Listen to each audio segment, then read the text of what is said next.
Welcome to the Behind the Shield podcast. As always, my name's James Gearing, and this week it is my absolute honor to welcome back onto the show SAS veteran, registered psychologist, and human performance consultant, Harry Moffitt. Now, if you didn't hear my first conversation with Harry, it was episode 465, and he discussed a host of topics, including his first book, 11 Bats.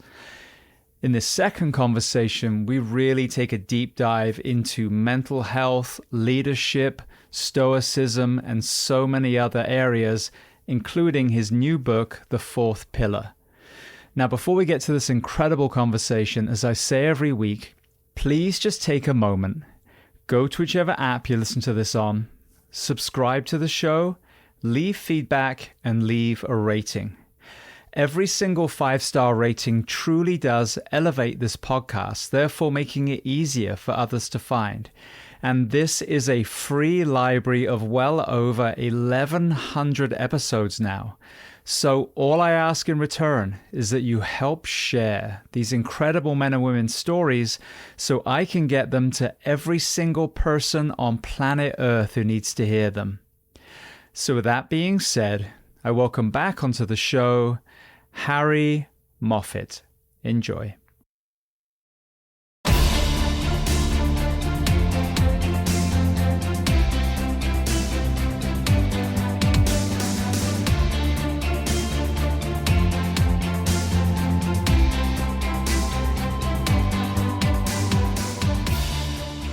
Well, Harry, I want to start by saying thank you so much for taking the time on your morning, my evening, as we return to another discussion on the Behind the Shield podcast today. No worries. Thanks for having us, James. Good to see you again, mate. So very first question, people probably can tell from the time difference, where on planet Earth are we finding you today? So I'm in sunny Melbourne, which is the southeastern major city in Australia. It's soon to be the biggest city in Australia, I believe. But spring's upon us. We're just about out of the winter dross, and so morale is high. Beautiful. So the last time that we spoke was roughly April of 2021. So I would love to dive into some kind of takeaways from that period, as well. But before we do, talk to me about overall, you've transitioned out of the Special Forces profession. What have the last few years been like for you? Yeah, I left full-time service in 2019, and then qualified as a psychologist and bang into the COVID period, which was, from my perspective, was fascinating to kind of really learn my craft, the street craft of psychology. But yeah, the transition's been good. There's lots to learn and new ways of thinking and being in the world that are different from the military career that I had, nearly 25 years or 30 years in the Defence Force.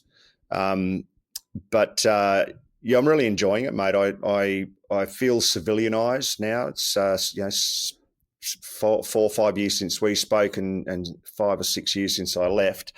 But I think that's part of the thing. When you leave a Defence Force, or if you leave anything like the Defence Force, your old profession too, in fire and rescue and other kind of mission critical teams, you've got a choice about how you approach it, and you've got to, you can either choose to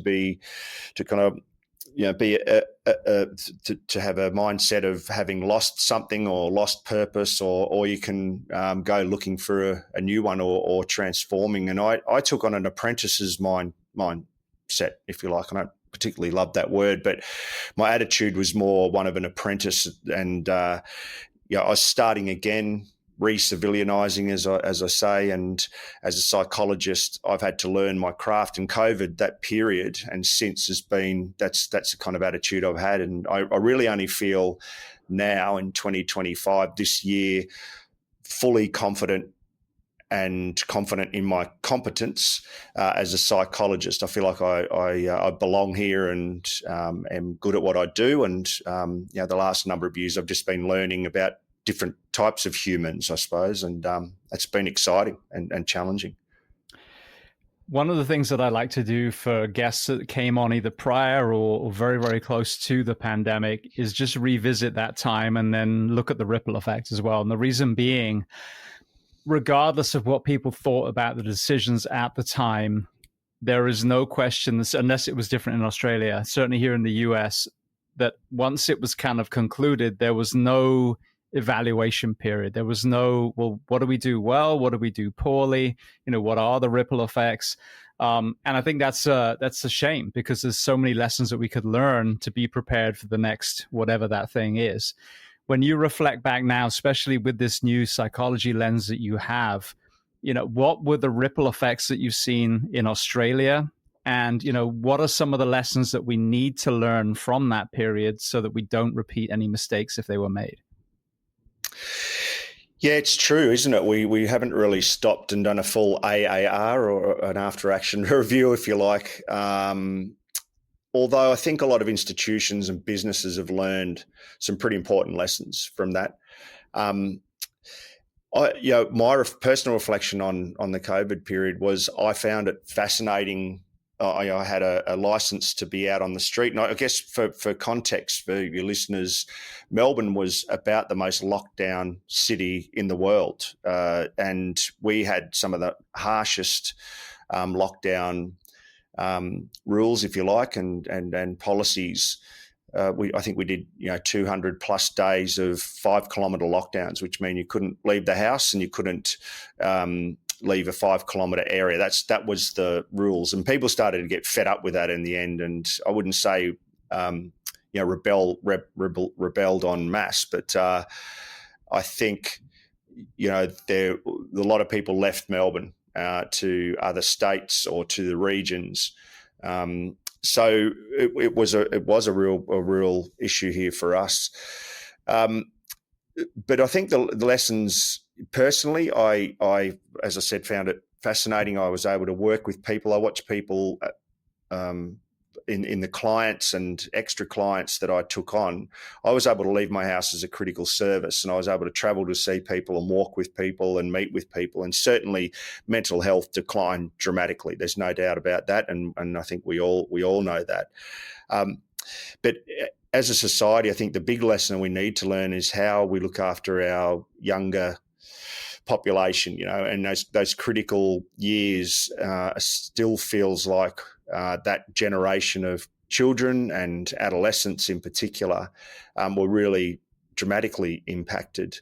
That will take a little while for it to play out and see just how much damage, a bit dramatic in the language, but how much that's impacted the children, the COVID children, and the COVID adolescents, the teenagers of that time. When I think about it, if you go back to the Depression period, might be something that's within the scope of our understanding, that probably bred more stoic individuals, people who were able to make do with meagre means and get on with life and adapt. And certainly we did during COVID. It'll be interesting to see what the long-term effects, analogous effects are of COVID. And I think it will be an element of potentially higher anxiety, or it'll just be interesting to understand how that at a granular level is impacted. But that's what I'd say. Businesses and institutions, I think, have learnt some harsh lessons. I'm in a hedge fund at the moment, and at this end of town, a lot of businesses were exposed online through their technology and their how well their IP and information was guarded online. I think that's a massive lesson. Lots of money was skimmed off big businesses while they all returned home and worked from home and exposed their internal systems to the world. But yeah, I think there's been a huge kind of broad appreciation of the impact of COVID. It's interesting you use the word stoicism, because one of the things that comes up a lot is how the greatest generation are World War II veterans. When they returned home from war, they just rolled up their sleeves. And then stoicism, I think, is wrongly applied to someone who kind of buries it down and just gets on with it.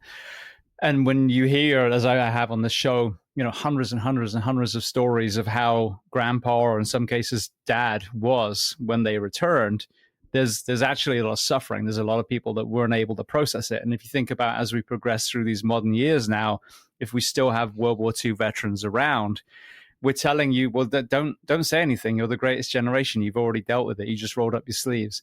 So, yeah. And you look at, again, like the kind of Hollywood role models that we have when we were younger, the Schwarzeneggers and the Stallones, it's the same thing, that kind of faux stoicism. So what are your observations between real stoicism and this kind of facade of, stoicism, this faux masculinity that a lot of us were subjected to when we were younger? Yeah, there's a real popular stoicism. So firstly, to the former generations. When you were talking there, I was just thinking it's funny at the moment. I hear a lot about this generation and maybe the COVID generation being softer and needing to toughen up, and I'm not so sure that is how history will reflect on them. They're a different generation. There's no doubt about it.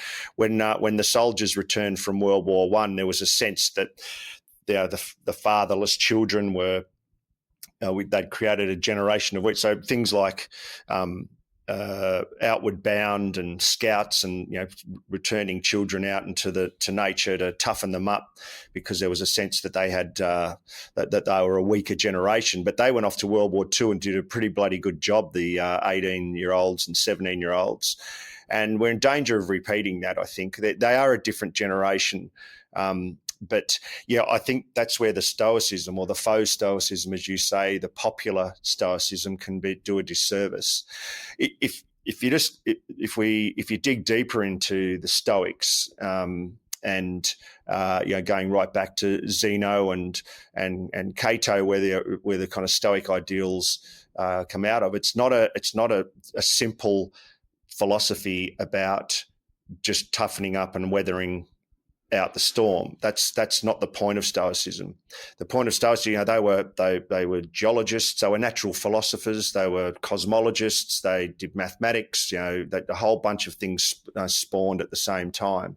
But we've just resolved it down, and through Marcus Aurelius and that Romantic period of Stoicism, we've really reduced Stoicism down to this kind of one-trick pony, if you will, and that is challenging, because if that's what people believe, that they should just toughen up, that's not how life works. And if you really do dig into the Stoics, that's not exactly what they were saying.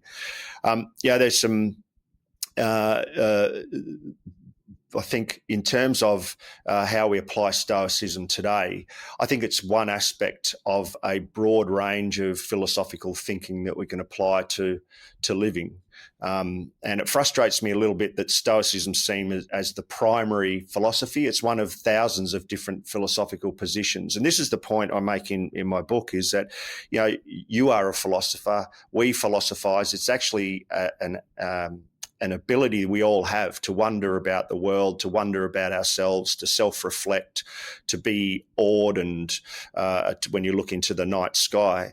And as an ability or a capacity that humans have, I believe that we can both enhance that, and we can let it squander and just be a passive passenger in our own development. So I think Stoicism, to summarize that, Stoicism's much, much more than just controlling what you can control and ignoring what you can't. And that's not what they said. You don't ignore what you can't control. You're very interested in that. But we've got to remember that Stoicism, as it is today, is just one type of philosophy. The existentialist philosophy, which I love, of the 16th and 17th and 18th century, I think gives you a different perspective about what it means to be in the world, the phenomena of life and existence. And in the book, I go into a little bit of depth and offer other philosophies.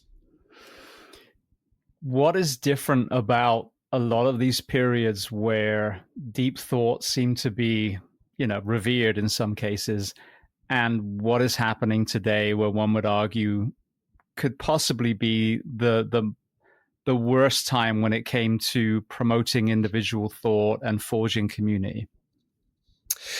Yeah, I think it appears to us that around 500, 600, or say 300 to 600 BCE, before the Common Era, uh, it appears to us that societies were more open to the the prophets, the philosophers, the deep thinkers, the scientists of then that period. But it's probably not the case. These were these societies, the Greek society that we kind of anchor around, were authoritarian rule, states at war. And I think that's an important thing to think about too. They're permanently at war. Nation states are in defensive postures, so it generates a different way of thinking, I think. But there are schools of thought that believe that it was around this time, a few thousand years ago, that humans started to, there was a kind of an awakening, and that the voice in our heads, the commentary in our heads, wasn't God talking to us, or the gods controlling our us from above, but what if this voice in our head is actually being generated by us? And so that fluorescence of thinking and contest of ideas and the status quo that we see when we look back through history, that we imagine, that period appears to be a period where humans, as I said, kind of awakened. As things evolved, in the book I made the not unique or radical claim that as humans evolved through the Romanic period, the Abrahamic religion started to take control, and that the last thing you want as a religious body for people to do is to think for themselves. There's a book here now that we do the thinking. Here's the rules, you obey the thinking. And so for the last couple of thousand years, it's arguable that we've been in an obedience kind of mindset, if you like, as societies, and that has had some really dramatic ramifications for people who think for themselves. Copernicus, Galileo, Socrates, going right back, were all burned at the stake, or killed executed for their or marginalised for the heretical act of thinking for themselves. And I think to some degree that remains today. It's still one of the most courageous and radical acts that you can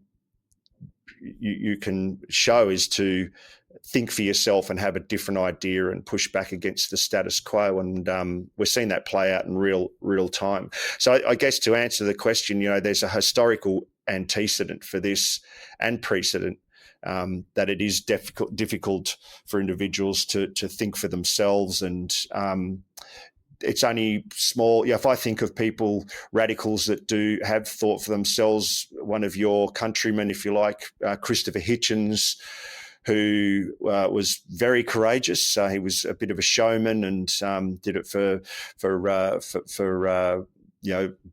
good purposes, but also because he enjoyed being that showman. But I think he's one of the modern minds that I really appreciate as someone who really thought for themselves, was widely read, understood a lot about a range of intellectual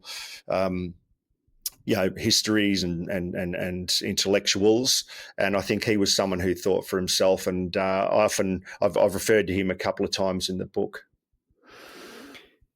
I have said this many, many times. It seems like the lessons from a lot of the ancient wisdom, whether it's obviously Greek and Roman and some of these other ones, whether it's the holy books, of all these different religions, the common denominator really seems to be don't be a dick, if you're really boiling it down. It's the kindness, compassion, empathy, community, and every single text can be taken the wrong way. We're seeing it at the moment in the Middle East, for example. But at the core, if you look at the masses, these are lessons learned. And I think that a lot of humanity was trying to tell us, hey, we tried war and torture and it doesn't work. It's not, no one's happy. There's a few people that are making a lot of money and are very powerful, but the rest of us are suffering. Why do you think now, after millennia, that was still seeing humans able to distort what I would argue was very kind and compassionate text. Yeah, I just don't think we learn our lessons, James. It's a pretty simplistic thing to think about. There's a condition, there's a human condition that at the centre of it is fear, and maybe it's a result that we are scared little creatures in the corner of a universe, scared of the dark still, and scared of people that we don't know. So there's something in our condition as humans, in the human condition and human nature, that lends itself to that. I mean, if you take on, Emil Durkheim's position that we are trapped in this anomie, this kind of almost a self-suicide kind of dystopian view of the world, there's elements of truth to that, I think. And that's why we need kind of to self-soothe on self-help and other things. It seems more problematic at the moment because we seem to be atomizing or withdrawing from a collective and community, which gives us which builds resilience in not only us as individuals but as communities. You touched on it there. I think that we have lost our focus, I suppose, on the most important thing, I think, for all of us, and that is to be a great citizen. Foremost, I'd almost put it before parenting, before doing good in the world, is to be a good community member and a good citizen. And that's how we've been as social animals for a long, long time. And we just haven't reached this level of sophistication. The answer is probably not a single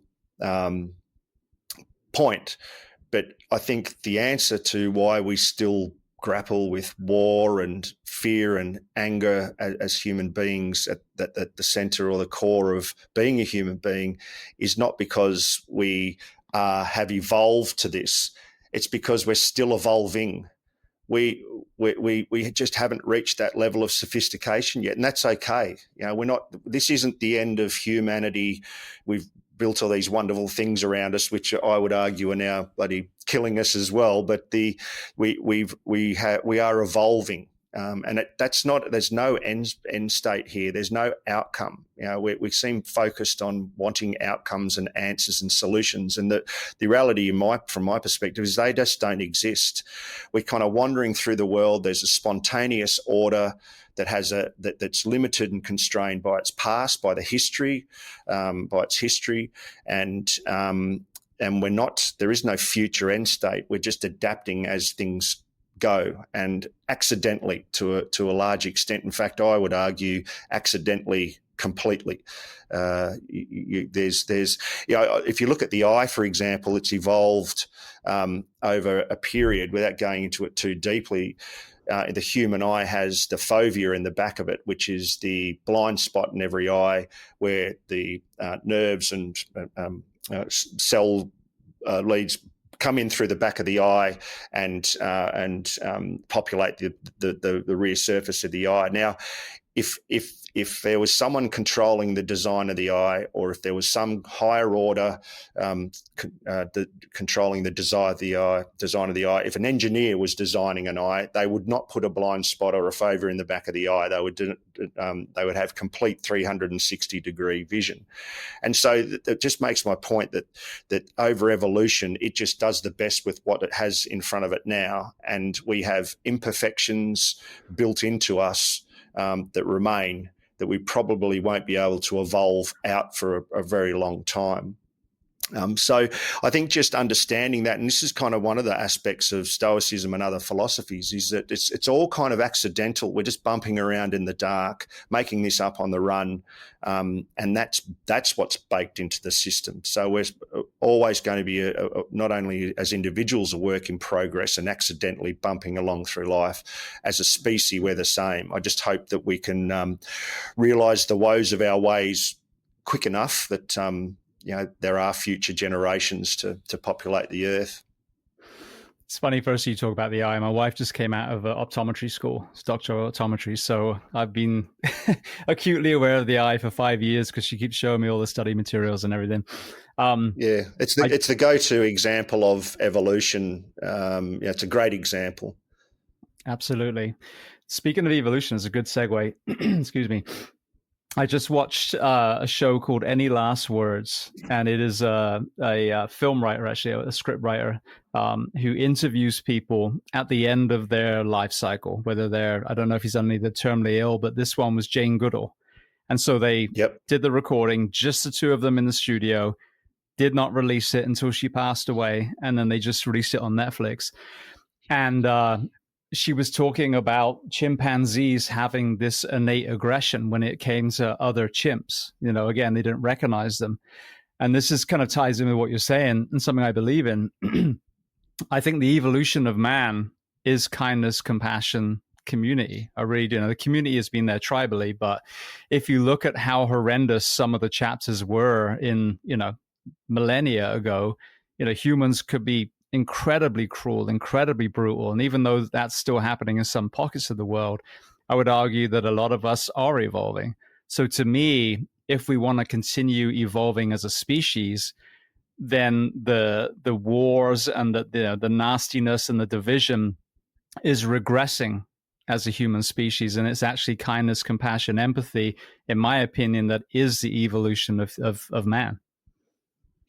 Yeah, Steven Pinker would probably argue that we're getting better, that we are evolving in the right direction, and, you know, that there's less poverty and less depravity and, you know, more freedom and more recreational time. And I kind of agree with that to a point, but I don't think it's that way for everyone. You know, there's, without getting kind of too deep into it, you know, we're probably too many of us for a start, and on the planet, and also driven by driven by deeper urges that now manifest in money and power and those types of things. That they're not going away, but it is hard. And I guess in the book, this is what I'm asking everyone to do. It seems to me humans are kind of speeding up. I'm not sure the world's getting more complex. It's arguable. I'm still kind of, the jury's out for me on that. But what I think we're doing is just living life faster. And the analogy I use, you'll do this, James, you read books at 1.5 now. You know, you don't read them and thumb through them as much as you should. It's remiss. I think it's actually now a radical elite practice, reading a book from cover to cover. But, you know, if you think about you listen to books on 1.5, and that seems to me the perfect metaphor for how the next generation's coming through. The young men and women that I work with daily in sports, mission critical teams and business, they're just in so much of a hurry. They want everything yesterday, and meetings are, you know, they want to find more productivity in their meetings and shorter times to do this. And I mean, you can't have that kind of productivity gains forever. It seems remiss. And where I see it play out the most is in parenting. So it's not long, if I have a chat with a 30, 35-year-old man, for example, a young man up and coming in the world, and he's got a couple of kids, it's not long before the conversation kind of bypasses prioritization and work and meetings and performance and all the rest of it back to family. And they seem intent on having a holiday Olympics every weekend, you know, jamming everything in. And I said, what's wrong with just going home and switch your phone off and just go and hanging out down the oval, you know, or down the park or something, and just bloody slow down? And I think that's part of the issue here, is that we're all on this 1.5x listening to books and living our lives. And the ultimate message in the fourth pillar is to slow down and take note. You know, Jane Goodall was probably a great exponent of that. You know, she actually stepped out of society, went and lived with the apes. Bit strange. I'm not sure that I'd be up for it. I like my Guinness way too much, but I've got so much respect for her, and I think it would be negligent of anyone to not listen to such a beautiful thinker, beautiful mind, and she was the best, a great example of the best a human can be. I think people like Jane Goodall have always respected, the elders. It really behoves us all to listen to those people, and I think the message would be, if I haven't seen that interview, would be, enjoy this great gift that we have. It's funny because she literally talks about being in an airport and watching two birds like basically flirting with each other, doing kind of a mating routine, and people are all walking by on their phones and they're missing this kind of nature moment, as it were. And she at the same time travels the world because she's such a passionate conservationist that she's also subject to this busyness as well. So I'm sure she probably fought to find balance. Commodity by stealth, and I think that's a great point. You are missing the rest of life and what humans are supposed to. So raise your eyes, get off your phone, and notice these types of things, because I think your ability to wonder and be in the world and experience the world is impoverished if you don't tend to it all the time. Yeah, 100%. And I have that battle myself, and sadly it's because social media is what I use to disseminate the podcasts and some of the ideas. But it is at 51 years old, we had a childhood with 0 phones. It's still so pervasive, and if you allow yourself to go down that ride, I mean, that monkey mind just starts amplifying. So I can't imagine being a child that was raised on that, especially, I mean, it kills me, but you see these kids, the strollers have devices strapped to them, and these children are barely a year old, and that's been your norm the whole time. And as you said, now you've got that 1.5 mentality.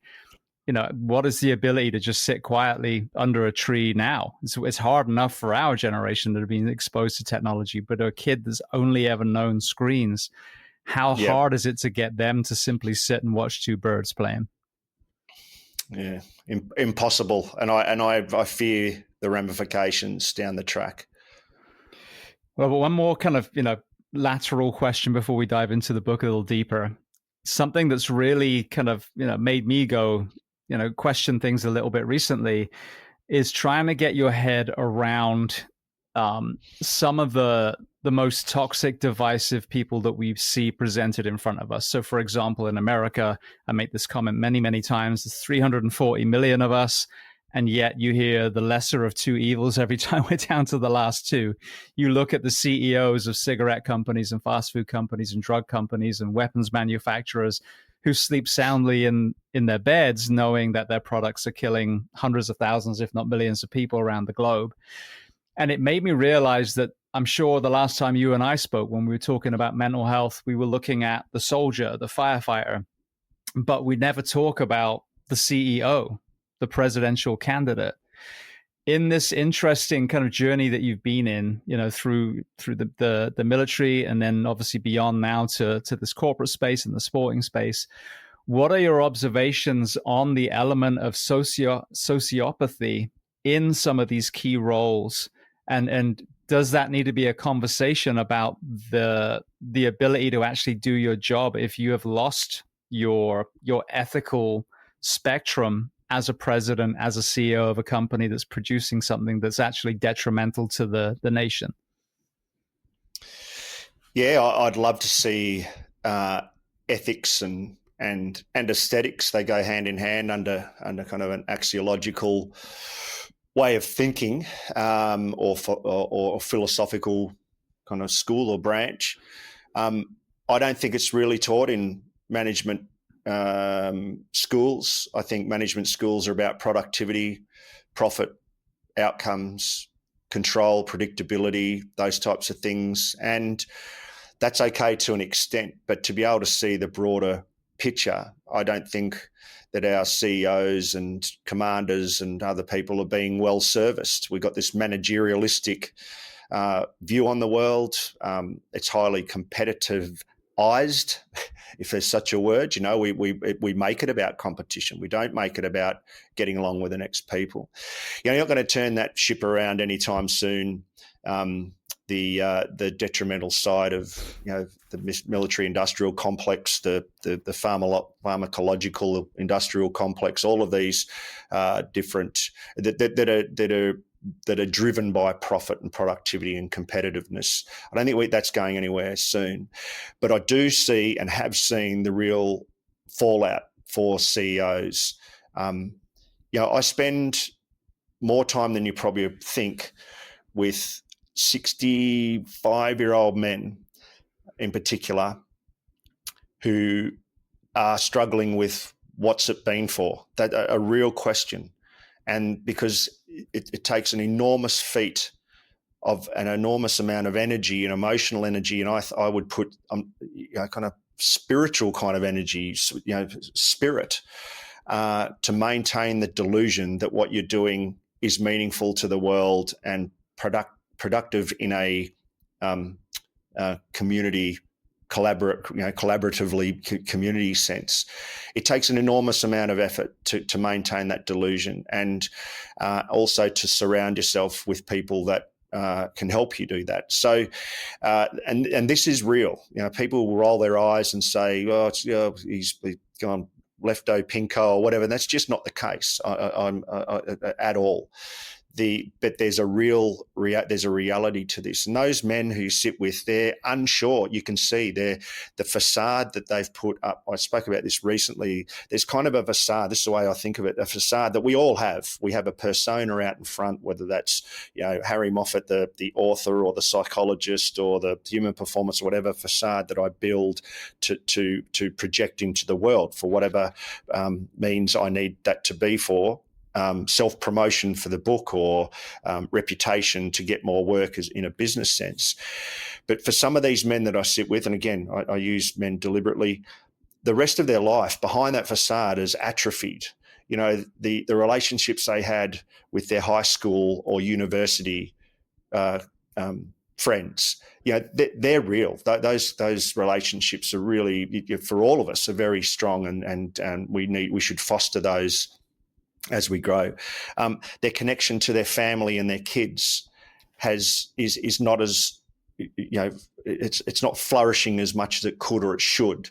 Connection to grandchildren, surrounded by great wealth, but not necessarily surrounded by those meaningful community connections, and in a lot of cases, family connections as well. And I really feel for them. It's easy to go dismiss them and say, well, they're fat, rich, and greedy, and they should bugger off, and they've had their show. But I kind of feel for them, and I think it has potential to be getting worse, not better. So I think there's a real case for guidance, and I feel like I provide that a lot in my role now. It's kind of a guidance to say, hey, sure, be healthy, be fit to sustain yourself, to enjoy life and have a great, but what about your view of the world and your connection to your community, and how are we doing?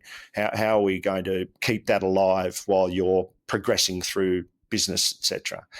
The other kind of is just quickly zooming out from that, the macro, businesses too. This is where corporates, I don't think, can have an ideal culture. In fact, what is culture? I'm not even sure still what that is, but there's a contest, for people to be at their best, for businesses to be at their best, for a business to have a central feel-good vibe about it, which all bosses and leaders want. We need transparency and truth and a relationship built on honesty. But in the business world, profit and progress and competition necessarily, by its business model, is not truthful, honest. It's deceptive, obscures facts, and has to play the pea and thimble trick on the side of the alley to maintain a competitive advantage. So, they're in contest, and we don't talk about those things and what the impacts are. And I think we should be, especially with our generations coming through. Absolutely. I think one of the things that's parallel, whether you're, you have things that happen when you were younger, and it's created some sort of void in your soul, and so you feel driven to put a uniform on, which is an honorable thing, and hopefully along the way you start to see these struggles and you deal with them, and then that becomes a strength and you're a better soldier or a better firefighter. And I think it's the same with business. There's a lot of people, their void is power and money, and it really does show so brightly in some of the biggest figures that we see, like here at the moment, the commander in chief. I mean, it's clearly there's some unaddressed childhood trauma going on there. And it's a shame because you could take that broken child. It could be an incredibly warm, caring human being that maybe was also a good leader. But I can see how some of these people now that you interact with, the same as the soldier that's transitioned out and hasn't addressed the thing beneath the thing, as they say, that no matter how much money, no matter how much power, no matter how many franchises, I guarantee that I'm making an assumption now that there's an essence of it was never enough to fill that void. Yeah, and it goes back to what we were talking about earlier, this being scared little creatures in the corner of the universe, afraid of the dark, afraid of each other. And I think that stands. That's where humans are in our evolution. And you're not fixing that anytime soon. That goes for all of us. It doesn't matter whether you're commander-in-chief or meager little Harry Moffitt in Melbourne. So going to the book, the last time you spoke, you wrote an incredible book about war and cricket. So what made you dive into the world of Stoicism, and then talk to me about the 4 pillars?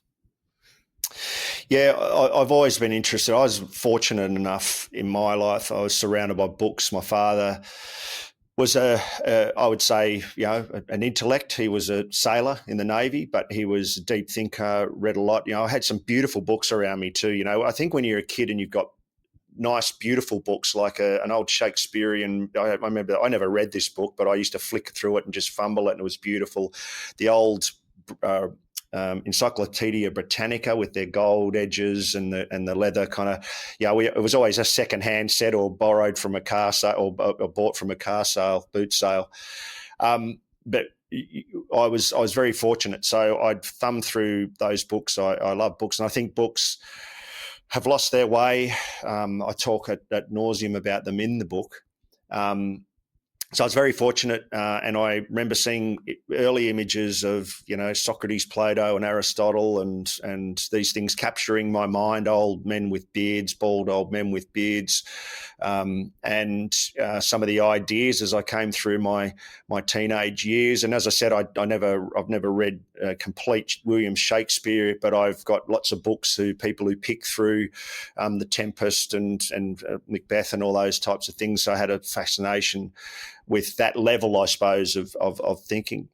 But it wasn't until, until I got through my teenage years and joined the military that I reinvigorated my love of philosophy and psychology, which is the grandchild almost of philosophy, comes in partnership with that. And when I started studying, I wanted to do philosophy. I did some minors in philosophy, but you were never going to make much money out of being a philosopher, particularly out in the business world, which is where I had an eye to practice, and that was pretty early. So psychology was it, and it's a great way to marry philosophy. As I said, up until a couple of hundred years ago, there was no such thing as psychology. There was no such thing as science. It was all called natural philosophy, and the great philosophers up until a couple of few hundred years ago were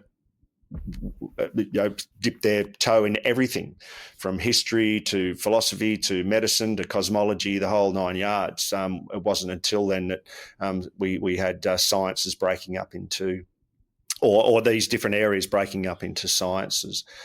That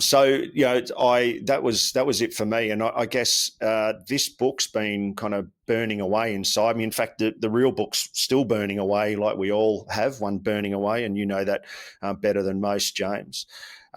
This is kind of my first furtive steps into an area that I'm passionate about, which is kind of human performance, whatever that is. It's still emerging. It's in its absolute infancy at the moment. And I think that there's a part that's always been missing for me in high performance and human performance since I set up a program for our special forces here in Australia. Most high performance or human performance programs are based around the three pillars, which is the physical, psychological, and social pillars. And any performance program or management kind of framework will borrow and lean heavily into those three aspects. And it's really out of the biopsychosocial model of disease, but that has evolved over time. And so for me, when I was looking into the world back in, midway through my service with the regiment, when I was looking to the world and interested in how we prepare and maintain our operators, I saw these models, but I always had a sense there was something missing because when you think about it, all human performance and high performance programming, which is where human tech interface is at its most interesting as far as I'm concerned. If you think about Formula One racing, the human tech interface, or you think about soccer or football, football, there is no tech out in the field really. It's kind of monitoring from afar, but the human still dominates the tech there. And these are why I'm fascinated by these domains. But it's all about outcomes. It's all about performance. It's all about the part of the human, not the whole human. And so NFL is one of the great examples. They treat their operators like a bunch of racehorses, and they train them to within an nth of their life around one thing. If you're a forward in NFL or defensive, offensive, what are the front rowers called in the NFL? The lineman, your job is simply be fast over 5 meters and push a guy around, but we tend not to look at any other part than that. And what I'm calling for with the fourth pillar, which is the philosophical pillar, is for us to zoom out and appreciate the whole of the human and not just the part that we're interested in for profit, progress, or winning, as is the case in athletics. And a guy by the name of Percy Cerutty, I could talk all day about him, but I'll keep it very brief, who is well known in the US in a kind of sub-cultural kind of way. He's the greatest coach of all time. There I said it. He raised a stable of amazing athletes, world champions, Olympic champions, all from a tin shack on the southern beaches of Victoria here in Australia, by himself, without high performance programs, without big gyms, without mental skills training and all the rest of it. He just had a philosophy that encompassed all of this, and his position to summarize it was that yes, he can create good physical, mental, and social creatures for performance and win gold medals, which he did dozens of times. But he wanted to create the whole human. And at the core of his performance program, if you will, framework, was a philosophical grounding. And one of the greatest runners of all time, Herb Elliott, said you didn't go to Percy to be trained to become someone who can run laps really fast. You went there for a life's education, and that's what I would like to see. I think it's an obligation for our high performance and human performance systems to do that. So, if you could kind of sum it up as far as the principles and philosophies for that in, for example, the fire service, what is missing and what will be brought into that conversation? Well, there's a lot missing. I think it depends on the first part is what is the framework now. Most human performance frameworks in the mission critical team area are inadequate, not because anyone's not good at organising. It's just that we haven't kind of evolved that far to resource how we treat humans and grow humans enough yet, or giving them enough, giving it enough priority. The fire service is in the business of creating firefighting human platforms. That's kind of it. And it's the same in the military. We need military warfighting platforms, and that's kind of where we're at the moment. And I guess so what's missing and what do we add in? That's the case. That's the discussion I want to start. I've attempted to start in the book, because there's no great solutions out there, and there's certainly not a sympathetic ear, particularly in the money managing department, the bean counters department, to put more money into your local fire brigade or fire stations, how we manage humans in that sense. And that's why I've deliberately picked the high performance areas of life. And in the mission critical team world, it's probably the special operations world, where they put a lot of money and effort into training, maintaining and sustaining their operators. They've got the time, the wherewithal and the resources to do that, because of the nature of war fighting is you go away to fight wars and then you come home and recover, and you've got lots of time around the gym. And athletes, athletic environments where they have all the time in the world to spend crafting humans. So the book really is, hey, this is where we're at, this 3-pillar focus, biopsychosocial kind of focus. It's overly and in an unbalanced way focused on outcomes, progress, profit, winning. And that's cool. I'm not saying we shouldn't want to win, because I love my sports as well. And certainly in war, we want to win. But have we gone too far? And how do we rebalance this so that humans during their careers, from the start of their careers, are well connected to the world, well connected to their communities outside of what they do for a living, and so that part of their life doesn't atrophy at the cost of win at all costs, if you like. I sit with athletes, and it doesn't take long before the discussion comes to, I'm just a cog in this machine. I find that's really quite sad. If we have them thinking about themselves in that way, it's very mechanistic, and I think there's just a deeper level to untap here, and it goes to transitioning at the end of life, and it goes to the way you think of yourself and how you view the world. It's interesting because I've had that same conversation with a lot of athletes and coaches here in the States. And I don't know if it's the same in Australia, but I know certainly when I was growing up in the UK, unless you were that kind of golden child football player that was being groomed in, these youth leagues and going to end up in Liverpool or Manchester United, the rest of us were just playing sports. But if you look at youth sports here in America, they are squeezing such a high level of performance out of high school and college kids, and then they break. And then you have this complete, nosedive, where now our 30-year-olds have got all these stories about how they were this high school athlete if it wasn't for their ACL, MCL, whatever, and now they're deconditioned, and now they're obese, and now they're struggling with their identity. And it is a huge disservice to the well-being and the longevity of these young athletes. And if you look at the fire service, and I'm including Australia because I've seen a lot of my friends post, from Australia as far as the struggles they've had, it's that same misprioritization where, again, like you said, disposable heroes. Well, there's someone in a seat, so we're good, rather than how do we forge longevity and performance in these people that we asked to show up on our very, very worst day. But what we have is, if you see strength and conditioning and nutritionists come to our professions, it's a try not to die less conversation, not a tier 1 forging performance conversation. So just as a closing thing, because I know we're going to be mindful of your time, how do we let's just focus again on the fire service, police, EMS, how do we get society to look at the way, the value of these professions and invest in these people so they can perform at the highest level, but also have a long and fruitful career and then retirement?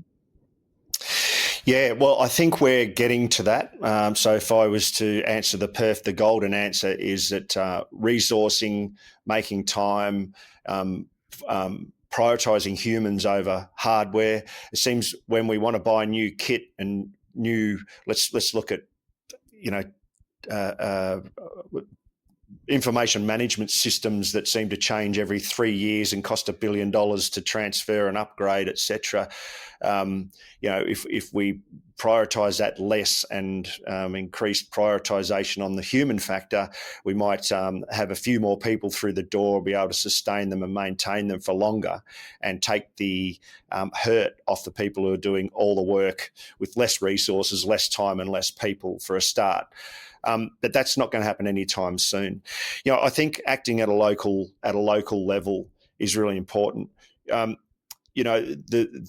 You made a really good point about athletes, and they're a good example. And I think they are a good exemplar for the mission critical teams like fire and rescue. They go into a system at 14. These days it's even younger, 12, and they're in that system for 10, 15 years, some of them, and they're chasing the dream. They're moving around inside the system at lower levels of competition, and in the NFL, college football, they stay there or go and compete elsewhere, but they keep the dream alive until, I don't know, 25, 30 years old, or they have a career-ending injury.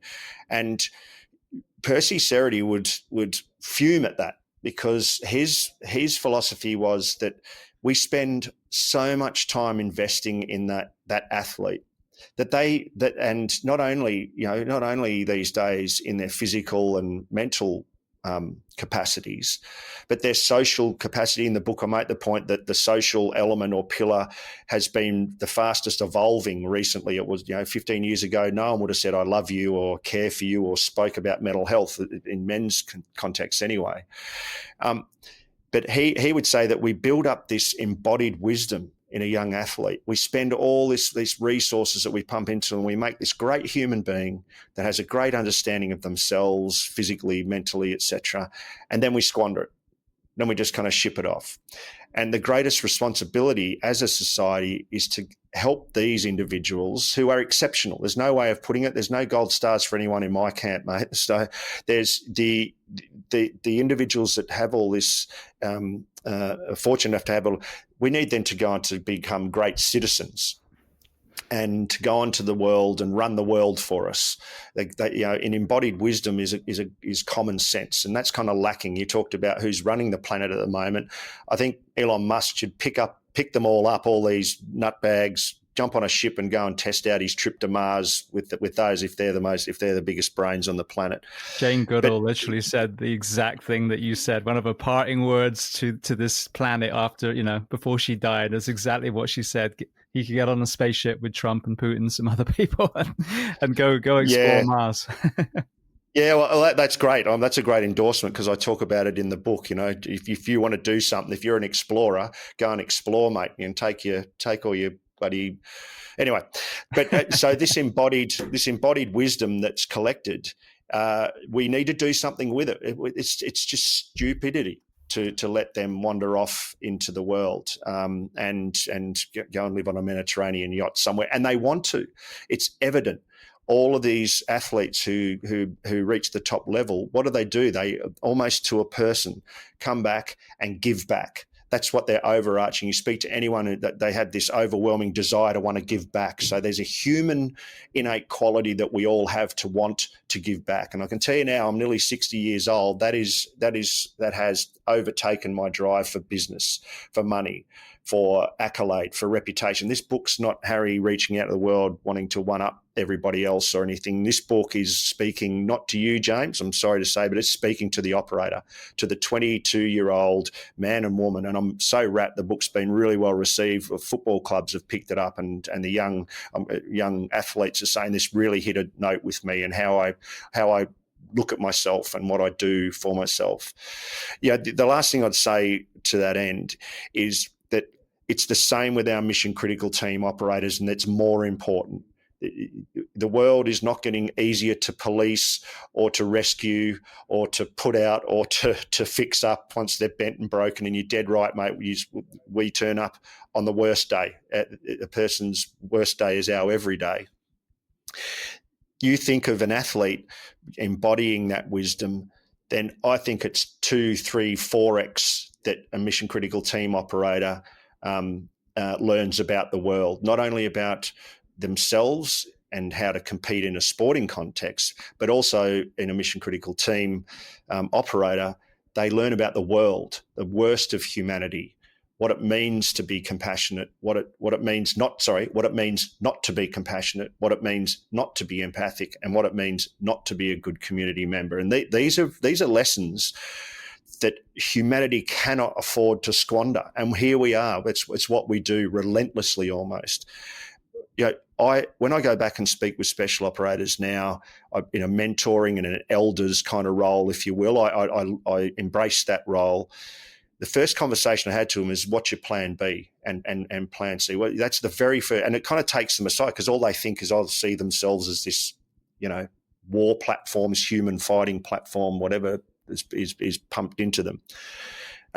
Because it could all be over tomorrow, and this is only a part of who you'll be. So you need to be someone else at the same time. And as hard as that is, or as hard as that sounds now, it'll make perfect sense later. But trust me, you need to be a whole lot more and treat all parts of who you are, and I think that's our greatest responsibility. And I really hope this book kicks off at least a discussion.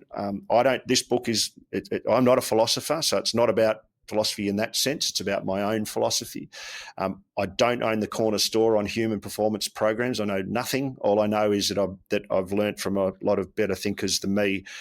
But I agree with Percy Cerutty that it's a philosophical, whatever that is for you, a philosophical capacity within us that has deteriorated and is in danger of being impoverished in our outcomes-focused world. And in this book, clumsily maybe, and definitely at times, I try to outline why we need philosophy back in our life, and how we can implement the praxis of philosophy in and around not only life, but these high-performance programs, where I think they have the greatest opportunity to show us and how we can do better for all of us in the world.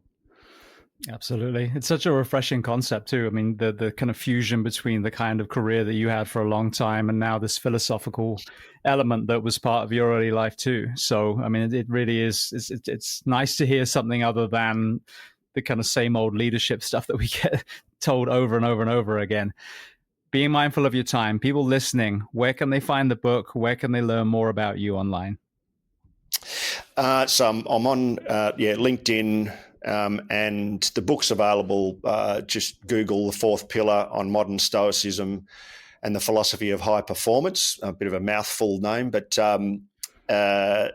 just Google The Fourth Pillar, Harry Moffitt, and there's available on all Audible platforms. And we're trying to break into the US. That'll take a little while, but having some success. I'd love to have it distributed and published in the US or the UK, but it's always hard from Australia.